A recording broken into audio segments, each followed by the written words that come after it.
Fala pessoal, futuros milionários, Emerson Almeida aqui do canal Eu na Bolsa com você, passando para dividir aí o nosso estudo com relação ao comportamento dos preços do milho no contrato futuro, aí tanto do vencimento de setembro, que entra na sua reta final, quanto também o contrato de novembro, né? Então o CCMU, que é o contrato de setembro, CCMU 19, esta é a nomenclatura, né? Que se você ainda não acompanha, não sabe como que coloca o código para procurar aí dentro do teu sistema de cotação, quando você quiser saber a cotação do contrato de milho, você usa a radical CCM. E aí o U, porque é o vencimento de setembro, nós já vamos falando aí, estamos falando nesses dois vencimentos, e aí estamos falando também do X19, que é o setembro, beleza? Então, com relação ao comportamento do setembro, a gente viu aí essa possibilidade e perspectiva de continuação de uma movimentação de venda bastante interessante. Hoje o mercado de ontem para hoje sinalizou para nós essa oportunidade vendedora. Confesso para vocês que no setembro eu já não venho acompanhando mais, só estudando, mas não acompanhando mais uma intenção operacional,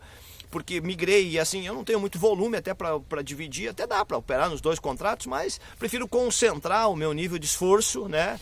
O nível de lote que eu tenho para poder operar já nesse novembro, que é o CCMX19, e aí então desfoquei a atenção do operacional do setembro, que acabou caindo aí até de certa forma com um pouco mais de expressão aí, né? Um pouco mais de força.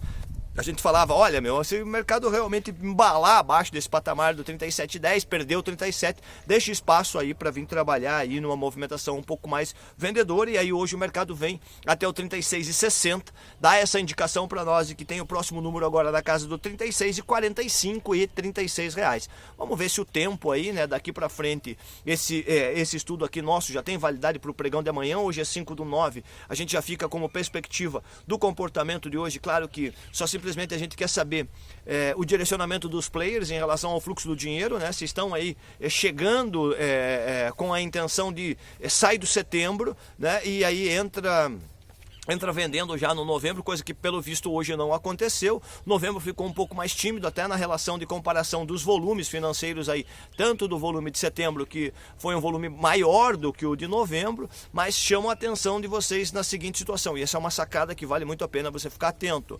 O número de contratos em aberto, quando você procura lá no resumo estatístico da B3, o número de contratos em aberto, você vai perceber que o contrato de novembro aumenta o número de contratos agora superior ao vencimento de setembro. Isso é uma condição natural aí de mercado, porque o que acontece? O setembro a gente vai percebendo que ele vai para a reta final do vencimento, aí isso vai se dar no dia 15, e aí o novembro então começa a abrir uma expectativa de uma movimentação de aumentar mais a liquidez aí. Então, beleza? Então, estamos atentos com o setembro, abaixo desse patamar dos 60 até o 36,45, e aí espaço para o 36. Esse seria o número aí para o movimento do vencimento de setembro.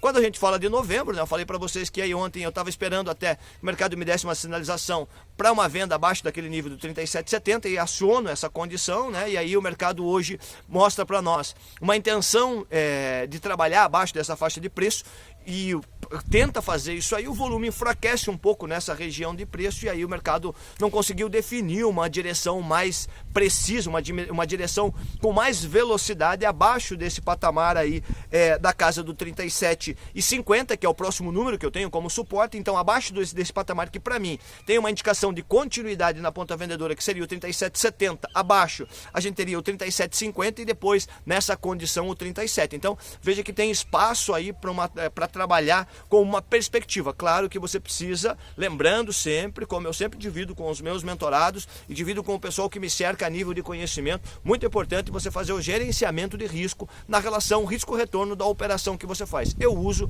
o spread de 3/1, né? A conta que eu faço é essa de 3/1 aí.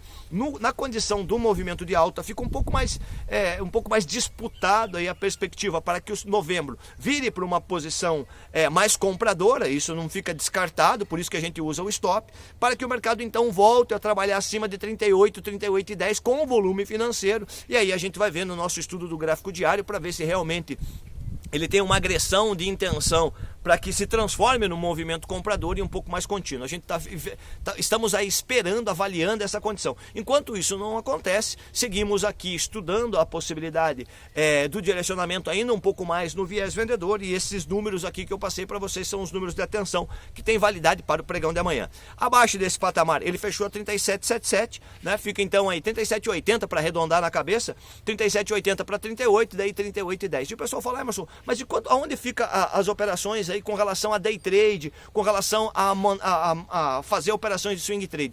Essa condição fica muito mais na liberdade da tua característica, que você entende que o que é possível você fazer uma aceitação de gerenciamento de risco dentro do teu operacional. O que você precisa entender é que, em média, o contrato futuro de milho gira em torno de 50 centavos, então, se ele gira R$1, se faz R$1 de oscilação, são R$450, se você sabe que é 450 divididos por 2, você vai ver que, em média, 50 centavos seriam R$225. O que você está disposto, né, a, de repente, conseguir pegar uma oscilação de 50 centavos aí no teu gerenciamento de risco, para aceitar isso no operacional ou não? Isso aí é uma individualidade, né? Todos os mercados permitem que, dentro da sua individualidade, cada participante tome a decisão ou de fazer operação mais curtas ou operações aí de repente num tempo mais longo, num período chamado período de swing trade, que é o que a gente aí acaba, na verdade eu até sou um adepto mais dessa operação do swing trade, que é uma posição um pouco mais alongada. A operação de day trade aí